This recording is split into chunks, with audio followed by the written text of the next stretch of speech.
এবার দেশের আরেক অঞ্চলে স্থাপন করা হলো এআই ক্যামেরা।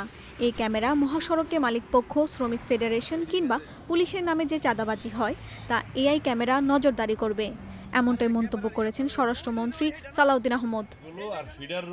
18 আগস্ট বেলা 11:30টায় নারায়ণগঞ্জের সোনারগাঁওয়ে মেঘনাঘাট এলাকায় ঢাকা চট্টগ্রাম মহাসড়কে এআই প্রযুক্তি নির্ভর অটো ফাইন সিস্টেম উদ্বোধন করেন তিনি।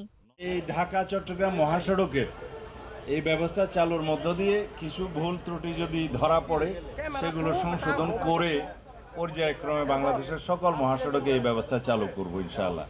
আর মহাসড়কে যে চাঁদাবাজি হয় সেটা মালিক পক্ষ থেকে হোক, শ্রমিক ফেডারেশনের পক্ষ থেকে হোক বা পুলিশের পক্ষ থেকে হোক, সব কিছু ক্যামেরায় যেহেতু রেকর্ডেড থাকবে, আশা করি এই প্রবণতাটা কমবে এবং আমি বিশ্বাস করি জনগণের সহযোগিতায় আমরা মহাসড়কে চাঁদাবাজি বন্ধ করতে পারবো।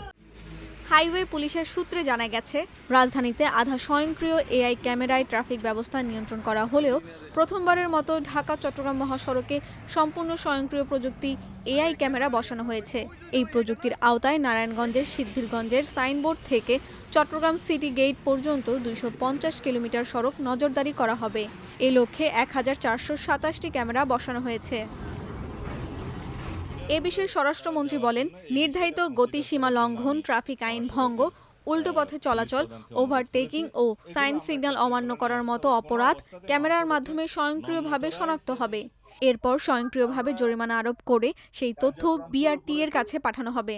যেখানে এই মহাসড়কে 490টি পিলারে ক্যামেরা, অটোমেটিক ক্যামেরা এবং এআই জেনারেটেড ফাইন সিস্টেমের আমরা ইন্ট্রোডিউস করেছি, যাতে কেউ স্পিড ব্রেক করলে, স্পিড লিমিট ক্রস করলে এবং ট্রাফিক আইন ভঙ্গ করলে, উল্টো পথে যাত্রা করলে, ওভারটেকিং করলে, যে কোনোভাবেই হোক যেখানে সাইন সিগন্যাল দেওয়া আছে সেটা অমান্য করলে তার উপরে ফাইন আরোপ করা হবে। অটোমেটিক্যালি এটা বিআরটি এর কাছে চলে যাবে এবং টেলিফোনিক মেসেজের মাধ্যমে সে গাড়ির মালিকের কাছে, যার নামে রেজিস্ট্রেশন, তার কাছে সেই মেসেজ পৌঁছে যাবে।